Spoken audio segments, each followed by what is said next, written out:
ಎಲ್ರಿಗೂ ನಮಸ್ಕಾರ. ನಾವು ಇವತ್ತು ವಜ್ರಗಿರಿ ಒಡೆಯ ಶ್ರೀ ದಶರಥ ರಾಮೇಶ್ವರ ದೇವಸ್ಥಾನಕ್ಕೆ ಬಂದಿದ್ದೀವಿ.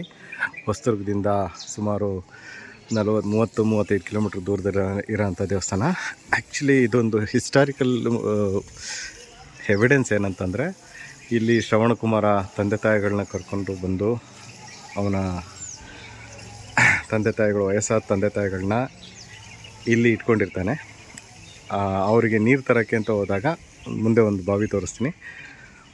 ಆವಾಗ ಆ ಸೌಂಡ್ ಕೇಳಿ ದಶರಥ ಮಹಾರಾಜ, ಇದು ಶ್ರವಣಕುಮಾರ ಮತ್ತು ಅವರ ಮಾತಾಪಿತೃಗಳ ಕ್ರಿಯಾ ಸಮಾಧಿ. ಹಿಸ್ಟರಿ ಅಂದರೆ ಇತಿಹಾಸದ ಪ್ರಕಾರ ದಶರಥ ರಾಮ ಬೇಟೆಗೆ ಅಂತ ಬಂದಾಗ ಬೇಟೆಗಾಗಿ ಹೊಂಚಾಕಿ ಕೂತಿರ್ತಾನೆ. ಆವಾಗ ಶ್ರವಣಕುಮಾರ ಅವನ ಕಣ್ಣು ಕಾಣದೇ ಇರೋಂಥ ವಯಸ್ಸಾದ ತಂದೆ ತಾಯಿಗಳನ್ನ ಹೊತ್ಕೊಂಡ್ಬಂದು ಅವ್ರಿಗೆ ನೀರು ತರೋಕ್ಕೆ ಅಂತ ಹೋಗಿ ಮುಂದೆ ಒಂದು ಬಾವಿ ಇದೆ. ಆ ಬಾವಿನಲ್ಲಿ ನೀರು ತುಂಬಿಸ್ಕೊಳ್ಳೋ ಟೈಮಲ್ಲಿ ಆದಂಥ ಸೌಂಡ್ ಕೇಳಿಕೊಂಡು ಅವನು ದಶರಥ ರಾಮ ಇವನಿಗೆ ಬಾಣ ಹೊಡೆದು ಸಾಯಿಸ್ಬಿಟ್ಟಿರ್ತಾನೆ. ಮಗ ಸತ್ತೋಗಿರೋ ವಿಷಯ ತಿಳಿದು ತಂದೆ ತಾಯಿನೂ ಸಾಯ್ತಾರೆ. ಅವ್ರನ್ನ ಮಣ್ಣು ಮಾಡಿರೋವಂಥ ಜಾಗ. ಅದಕ್ಕಾಗಿ ಇಲ್ಲೊಂದು ಶ್ರವಣಕುಮಾರ ಮತ್ತು ಅವರ ಮಾತಾಪಿತೃಗಳ ಕ್ರಿಯಾ ಸಮಾಧಿ ಅಂತ. ಅದರಿಂದ ಮುಂದೆ ಇಲ್ಲಿ ಕೆಂಡ ಆಗುವಂಥ ಜಾಗ ಇದು. ಇಲ್ಲಿ ತುಂಬ ಚೆನ್ನಾಗಿ ಜಾತ್ರೆ ಸಮಯದಲ್ಲಿ ತುಂಬ ಚೆನ್ನಾಗಿ ಕೆಂಡ ಎಲ್ಲ ಮಾಡ್ತಾರೆ. ಇದೀಗ ಹೊಸ್ದಾಗಿ ಮಾಡಿರೋವಂಥ ನೀರು ಹರಿಯುವಂಥ ಜಾಗ ಅಲ್ಲಿದೆ ನೋಡಿ ದೂರದಲ್ಲಿ.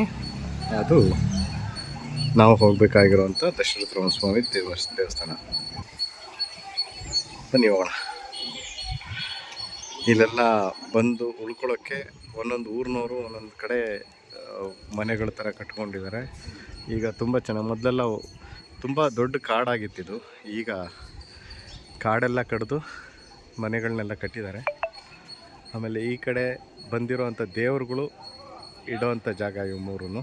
ಅಲ್ಲಿ ದಸೂಡಿ ಆಂಜನೇಯ ಸ್ವಾಮಿ, ಇದು ಕಂಚಿ ವರದರಾಜ ಸ್ವಾಮಿ ದೇವಸ್ಥಾನ. ಅವರು ದೇವರು ಬಂದಾಗ ಅಲ್ಲಿ ಇಟ್ಟಿರ್ತಾರೆ.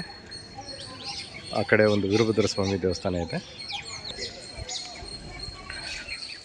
ನಡೀತಾ ಇದ್ದರೆ ಒಂದು ಮೊದಲೆಲ್ಲ ನಾವು ಚಿಕ್ಕವರಿದ್ದಾಗ ಹೇಳ್ತಿದ್ದಿದ್ದು, ನೆರಳು ಕಾಣದೇ ಇರೋ ಬಾವಿ, ಹೆಸರಿಲ್ಲದೆ ಇರೋ ಮರ ಅಂತ. ಅಲ್ಲಿ ಮರ ಇದೆಯಲ್ಲ, ಆ ಮರಕ್ಕೆ ಹೆಸರಿಲ್ಲ ಅಂತ ಅವಾಗ ಹೇಳ್ತಿದ್ರು. ಅದು ಆಲದ ಮರಕ್ಕೆ ಆಲದ ಮರನೂ ಅಲ್ಲ, ಬಟ್ ಸೈಂಟಿಫಿಕಲಿ ಅದಕ್ಕೊಂದು ಹೆಸರಿದೆ. ಬಟ್ ನಮಗೆಲ್ಲ ಹೇಳ್ತಿದ್ದಿದ್ದು, ಅವಾಗಿದ್ದ ಜನಗಳಿಗೆ ಗೊತ್ತಿರಲಿಲ್ಲ. ಆಮೇಲೆ ಇದು ಎಷ್ಟು ದಟ್ಟವಾಗಿತ್ತು ಮರ ಅಂದರೆ, ಇಲ್ಲಿರೋವಂಥ ಬಾವಿಗೆ ನೆರಳೇ ಬೀಳ್ತಿರ್ಲಿಲ್ಲ ಅಂತೆ, ಬಿಸಿಲು ಬೀಳ್ತಿರ್ಲಿಲ್ಲ ಅಂತೆ. ಬಿಸಿಲು ಬೀಳದೇ ಇರೋ ಬಾವಿ, ಹೆಸರು ಇಲ್ಲದೆ ಇರೋ ಮರ. ಅಲ್ಲಿದೆ ದೇವಸ್ಥಾನಕ್ಕೆ ಹೋಗುವಂಥ ಎಂಟ್ರಿ. ಇದು ಗಂಗಮ್ಮನ ದೇವಸ್ಥಾನ.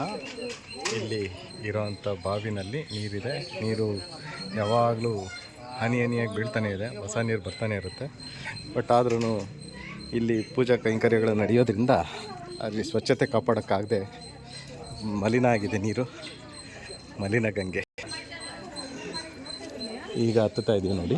ಇಲ್ಲಿಂದ ದೇವಸ್ಥಾನಕ್ಕೆ ಹೋಗೋ ದಾರಿ ಇದು. ದೇವಸ್ಥಾನದಲ್ಲಿ ಮರ 2 ಭಾಗವಾಗಿ, ಈಗೆಲ್ಲ ತುಂಬ ಚೆನ್ನಾಗಿದೆ ವ್ಯವಸ್ಥೆ, ಬಟ್ ಮರ 2 ಭಾಗವಾಗಿ ಹೋಗಲಿಕ್ಕೆ ದಾರಿ ಮಾಡಿಕೊಟ್ಟಿದೆ. ಅದ್ರ ಮೂಲಕನೇ ಹೋಗ್ತಾ ಇದ್ದೀವಿ. ದ್ವಾರಪಾಲಕರ ವಿಗ್ರಹಗಳಿದ್ದಾವೆ. ಎಲ್ಲರಿಗಿಂತ ಮುಂಚಿನ ಆದ್ಯತೆ ಮತ್ತು ಪ್ರಸಾದ ವಿನಿಯೋಗ ಆಗಬೇಕಾಗಿರೋದು ಇವರಿಗೆ.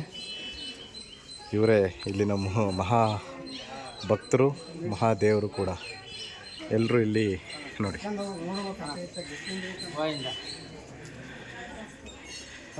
ಎಷ್ಟು ಚೆನ್ನಾಗಿ ನಿಂತಿದ್ದಾರೆ. ನೀವು ಹಿಂದೆ ನೋಡ್ಬೋದು, ಇಲ್ಲಿರೋ ರಾಕ್ ಸ್ಟ್ರಕ್ಚರ್ ಡಿಫ್ರೆಂಟ್ ಆಗಿದೆ. ಬೇರೆ ನಾರ್ಮಲ್ ರಾಕ್ಗಿಂತ ಇದು ನಾರ್ಮಲ್ ಬಂಡೆ. ಅಲ್ಲಿ ಸ್ವಲ್ಪ ಉಲ್ಕೆ ಅಥವಾ ಲಾವಾರಸ ನೀರಿಗೆ ಸೇರಿದಾಗ ಆಗೋಂಥ ಸ್ಟ್ರಕ್ಚರ್ ಇದೆ. ಅದು ಸ್ವಲ್ಪ ವಿಶೇಷ. ಬಹುಶಃ ಇತಿಹಾಸಕಾರರಿಗೆ ಅಥವಾ ಜಿಯಾಲಜಿಸ್ಟ್ಗಳಿಗೆ ಜಾಸ್ತಿ ಗೊತ್ತಾಗುತ್ತೆ ಅನ್ಸುತ್ತೆ ಅದ್ರ ಬಗ್ಗೆ. ಇಲ್ಲೆಲ್ಲ ರಾತ್ರಿ ಹೊತ್ತು ಮಂಗಗಳು ಇಲ್ಲಿ ಅದರದ್ದೇ ಆವಾಸ ಸ್ಥಾನ, ಎಲ್ಲ ಕಡೆ ಮಲಗಿರ್ತವೆ. ಇಲ್ಲಿ ಮಳೆ ಜಾಸ್ತಿ ಬಂದಾಗ ಇಲ್ಲಿಂದ ಜಲಪಾತದ ಥರ ನೀರು ಹರಿಯುತ್ತೆ, ಭಾಳ ಚೆನ್ನಾಗಿರುತ್ತೆ ಅವಾಗ. ಇಲ್ಲಿದೆ ನೋಡಿ ನಮ್ಮ ದಶರಥ ರಾಮೇಶ್ವರ ಸ್ವಾಮಿ ದೇವರ ಮುಖ್ಯ ದ್ವಾರ. 2 ದ್ವಾರ ಇದೆ.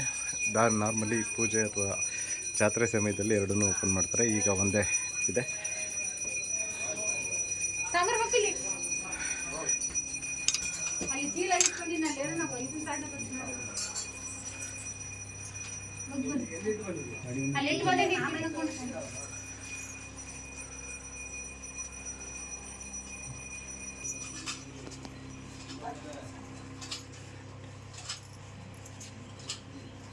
ಆಗಿದೆ.